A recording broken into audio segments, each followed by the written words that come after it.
Welcome to FiceFilm. In this video, we're going to explain one of our favorite childhood Walt Disney movie, Lion King. This film was released on October 11th, 2019 and is a photorealistic computer animated remake of the same name Disney film from 1994. Warning, this video may contain spoilers. Enjoy!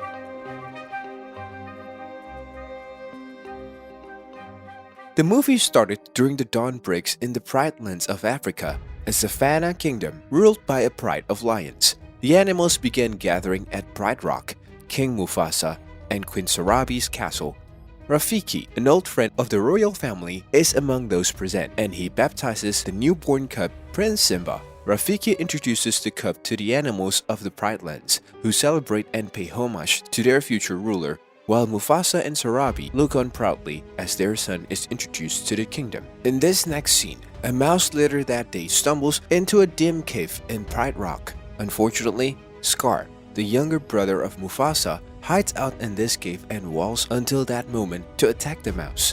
Zazu, the hornbill advisor to the king, arrives and diverts Scar long enough for the mouse to flee.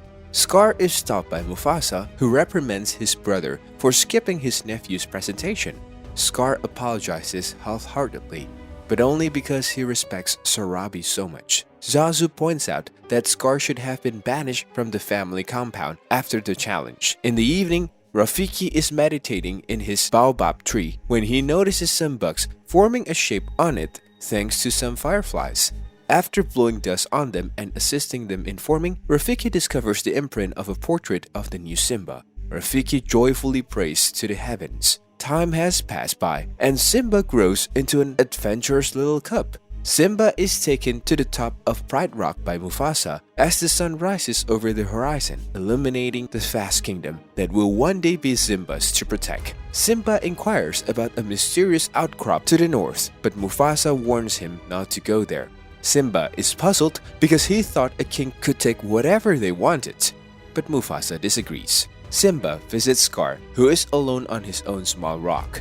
As Simba expresses his curiosity about what lies beyond the Pridelands borders, Scar informs him that it is an elephant graveyard. Simba then goes in search for his best friend Nala, who is taking a bath, and tells her he wants to go to the watering hole. But Sarabi forces the cubs to take Zazu as a chaperone. On their walk, Simba tells Nala where they are really going. Before heading to the elephant graveyard, the cubs misplace Zazu among the other animals.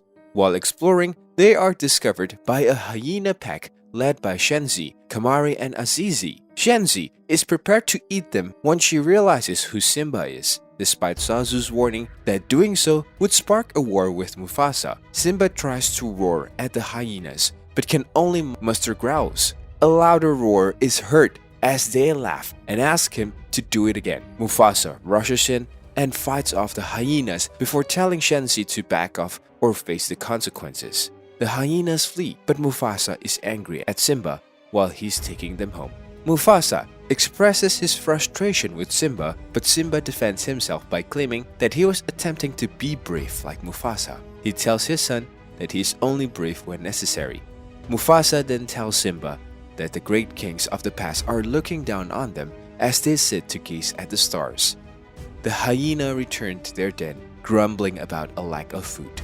Scar is then shown to be leading them, and he purposefully leads Simba and Nala down their path. He then informs the hyenas of his plan to assassinate Mufasa in order for him to lead the Pridelands, which will also means more food for the hyenas. Scar takes Simba to the canyon the following day to practice his roar. He gives the hyenas the signal to make their move after leaving Simba alone. Simba glances up at the cliff and sees a wildebeest stampede, which he runs for and climbs up a tree to avoid. Scar locates Mufasa and Zazu, warning his brother about Simba's capture in the gorge and instructing Zazu to notify the lionesses. Mufasa chases Simba through the herd of the wildebeest. He rescues the cub but is dragged away by a wildebeest. Mufasa then begins to climb the hill, but is stopped by Scar, who sinks his claws into Mufasa's paws. Scar smacks his brother off the cliff to his death. Simba stands helpless as his father is crushed by the stampede. He runs down and finds Mufasa's body, pleading with him to wake up. Scar blames Simba for his father's death. Fearing the consequences, Simba asks Scar for advice, and Scar tells him to flee and never return. After Simba does so, he dispatches the hyenas to pursue and kill him. Simba outruns the hyenas to the cliff's edge. Simba could not have survived the fall, so Shenzi commands the other two to make sure he is dead. However, neither of the other two are eager to descend and check. Just before continuing his exile, Simba is seen hiding. Scar tells the lionesses that Mufasa has passed away before adding that Simba was also killed. He brings the hyenas out and walks up to Pride Rock pretending to be grieving before beginning his new responsibilities as king. Zazu and Rafiki observes from a distance while lamenting the loss of Mufasa and Simba. Simba travels miles by himself before arriving in a desert. He passes out from an exhaustion just as a group of vultures try to eat him. Timon and Pumbaa, a meerkat and warthog team, interrupt them by chasing away the vultures. The two decide to keep the cub so that he will support them as an adult lion when he matures. When Simba awakens, he continues to blame himself for his father's passing. He is adopted by Timon and Pumbaa, who demonstrate how they live by the phrase Hakuna Matata, which translates to no worries. Since the other animals are his friends, Simba is only allowed to eat bugs now. Timon and Pumbaa, who are now adults, get to spend more time with him. Scar rule causes the pridelands to run out of food and resources because the hyenas are consuming everything. Nala expresses worry about the course of the events. Later that evening, Nala makes an attempt to leave Pride Rock, but is stopped by Zazu, who has heard about what Scar will do to her if he finds out. In order to get Scar and the hyenas to pursue him, he sets up a distraction which enables Nala to flee. While Simba, Timon, and Pumbaa lay down to gaze at the stars, Simba brings up a story Mufasa once told him about the ancient kings watching over them. Simba is upset by the way Timon and Pumbaa dismiss it.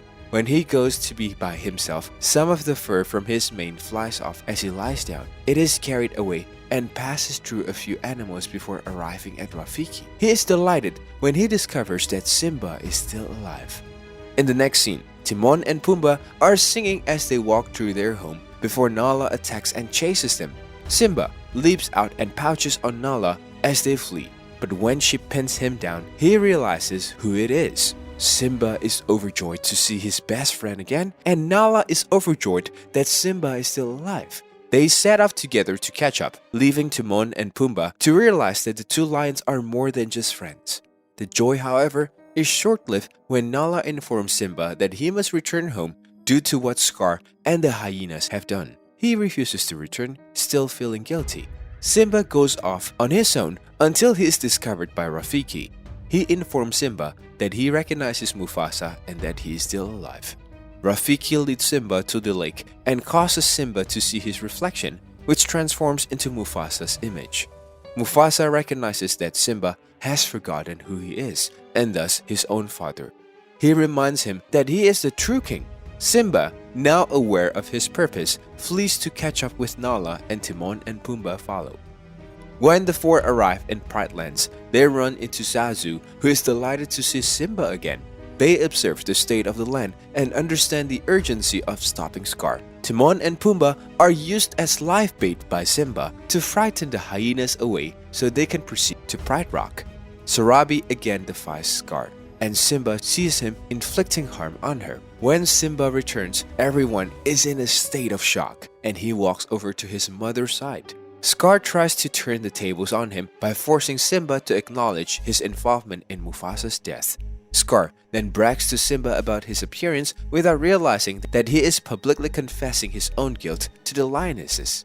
Simba then charges at his murderous uncle after he tells him in a hushed voice that he killed Mufasa.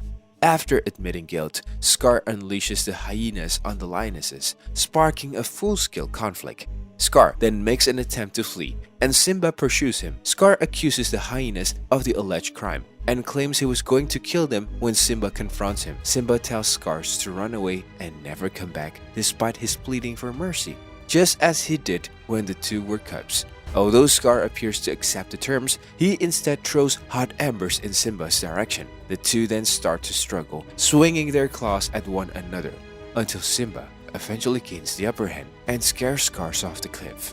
He makes it out alive and notices the hyenas charging at him. The hyenas arrive and greet Scar when he finds himself at Pride Rock's base. After hearing everything, Kamari and Azizi confront Scar about the lies he told Simba while he insisted that they would rebuild their army, to challenge him once more. Then they start tearing Scar apart. The lionesses huddle around Pride Rock now, and the hyenas have disappeared. Simba is given the opportunity to advance by Zazu and Rafiki. When he gets off the edge of Pride Rock, Mufasa's voice can be heard saying, "Remember," in front of the lionesses to become the new Lion King. The Pridelands look stunning and prosperous once more, returning to their former glory. In order to be near their friend, Timon and Pumbaa have decided to relocate. Rafiki gives their cub Kiara to the other animals, continuing the cycle of life. Simba and Nala are now king and queen. The end.